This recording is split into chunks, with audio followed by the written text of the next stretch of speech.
नमस्कार फ्रेंड्स, मैं doctor Anuj India TV online in TV media network से हूं और आज एक जमशेदपुर में गायनेकोलॉजिकल प्रॉब्लम को लेकर एक सोसाइटी है कि जो बहुत डेप्थ में काम करती है और हमें ऐसा लगता है कि एशिया की एक सबसे बड़ी सोसाइटी है और इसमें एशिया के सबसे बड़े बड़े डॉक्टर्स और बड़े बड़े खास करके लेडीज़ डॉक्टर्स जो गायनेकोलॉजिकल प्रॉब्लम्स को रिड्रेसल करते हैं वो हमारे बीच हैं। तो मैं उनसे ही जानना चाहूँगा उनका नाम क्या है और वो क्या इस आज प्रोग्राम में आज हुआ है। मैं डॉक्टर रंजना जोशी, अध्यक्ष Jamshedpur obstetrics gynaecological society and मेरी सेक्रेटरी डॉक्टर श्वेता कुमारी, हम लोगों ने मिलजुल के अपने सोसाइटी मेंबर्स के साथ ये 49th एनुअल कॉन्फ्रेंस इस साल किया है। 2 साल कोविड के बाद ये बहुत ही एक बड़ा एफर्ट है हम लोग की तरफ से, जो 2 दिन का कॉन्फ्रेंस है। 25 तारीख को हमारा एकेडमिक सेशन, ओरेशन और पैनल डिस्कशंस हैं और कल हमारा जो 26 तारीख को लाइव वर्कशॉप है, यूरो गायनेकोलॉजी सर्जरीज होंगे, जिसके लिए डॉक्टर हरा पटनायक एक स्टॉलवर्ट जो ओडिशा से आ रहे हैं अपनी टीम के साथ लाइव सर्जरीज करने के लिए। और ये रिले होगा रामदा होटल में, जो हम सब गायनेकोलॉजिस्ट इसको देखेंगे और नए नए तरीके सर्जरीज का सीखेंगे। इस तरह से 120 मेंबर्स सोसाइटी, जमशेदपुर सोसाइटी, ये हमारे डॉक्टर्स इस शहर के जितनी भी औरतें हैं, हमारे लेडी पेशेंट्स हैं, उनका बेहतर इलाज, बेहतर सर्जरीज़, कॉम्प्लिकेटेड से कॉम्प्लिकेटेड सर्जरीज़ करना सीख रहे हैं और इस तरह से हम लोग बेस्ट सर्विस हमारे लेडीज़ को इस शहर के में देंगे। और इसके लिए हमारे इस कॉन्फ्रेंस में डॉक्टर भारती शर्मा आई हैं और वो यहाँ पे यूट्राइन प्रत्यारोपण यानी कि यूट्राइन ट्रांसप्लांटेशन का एक ओरेशन दिया है। जिस तरह से जिन औरतों के पास यूट्रस की कमी है, यूट्रस ही नहीं है, किस तरह से हम लोग उन्हें एक बच्चा दे सकते हैं एडॉप्शन के बजाय या सरोगेसी के बजाय।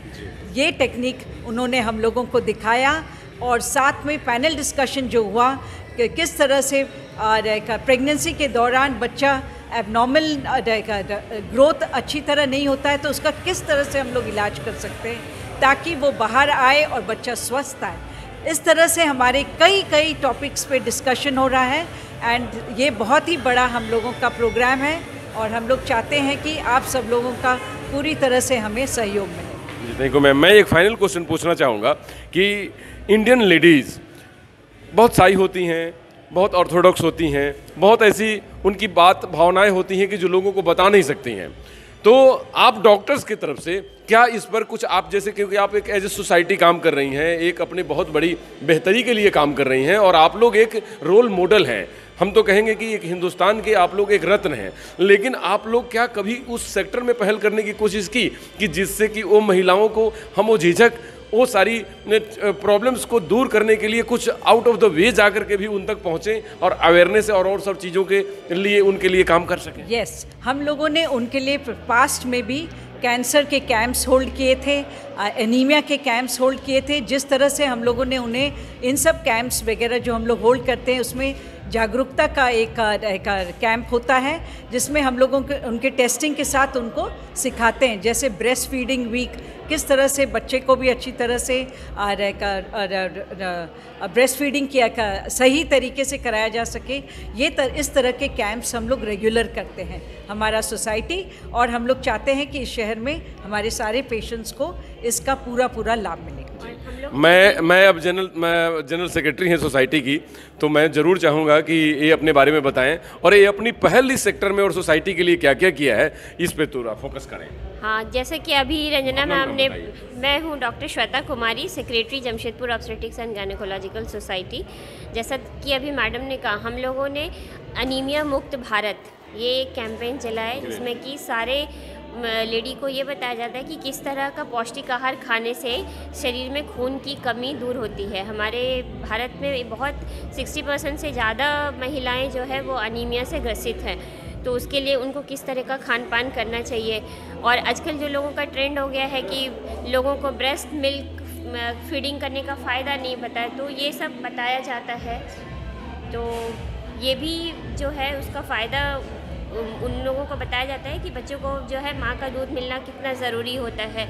और फिर जो सर्वाइकल कैंसर स्क्रीनिंग कैंप है, ये हम लोग हर साल ही करते हैं, क्योंकि बहुत महिलाओं को नहीं पता रहता है कि धात जाने का, पानी जाने का क्या उसका सिग्निफिकेंस है। तो ये हम लोग अब जो कैंपेन करते हैं उस सब में हम लोग ये सब के बारे में अवेयरनेस लाना चाहते हैं, ताकि उन लोगों को खुद से पता चले कि हाँ ये जो है ये ऐसे ही उन लोगों को आदत रहती है कि ये सब चीज़ को टॉलरेट करने का, तो उसके लिए उनको डॉक्टर के पास आना चाहिए और उसका सलाह लेनी चाहिए। तो इस सब के बारे में अवेयरनेस हम लोग करते ही रहते हैं। जी जी।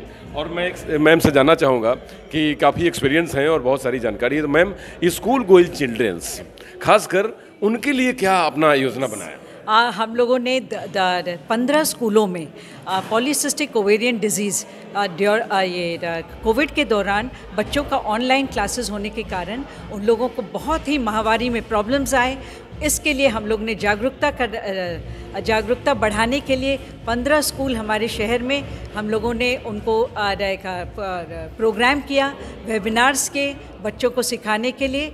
और साथ में आज की तारीख में हमारे सेंट्रल सोसाइटी का थीम है वायलेंस अगेंस्ट वुमेन, धीरा। और ये है हमारा प्राइमरी एम इस वक्त कि इसके लिए हम लोग स्कूलों में ज़्यादा से ज़्यादा प्रोग्राम्स कर रहे हैं, जिस तरह से हम अपनी लड़कियों को वायलेंस के बारे सिखाएं और उनको किस तरह से अपनी सुरक्षा करना है। धन्यवाद मैम। मैं ये कहना चाहूँगा कि बहुत एनर्जेटिक जनरल सेक्रेटरी और बहुत अनुभवी प्रेसिडेंट के भरोसे ये जमशेदपुर की बहुत सारी महिलाएं इन पे आशा रखती हैं, एक उम्मीद रखती हैं, पूरी झारखंड की महिलाएं। और अब तो इंटरनेट का ज़माना है, तो पूरे देश और दुनिया में भी इन लोगों की कंसल्टेंसी ली जा सकती है और अपने स्वास्थ्य के प्रति उनकी जागरूकता को बढ़ाई जा सकती है। तो मैं डॉक्टर अनुज, इंडिया टीवी ऑनलाइन की तरफ से धन्यवाद।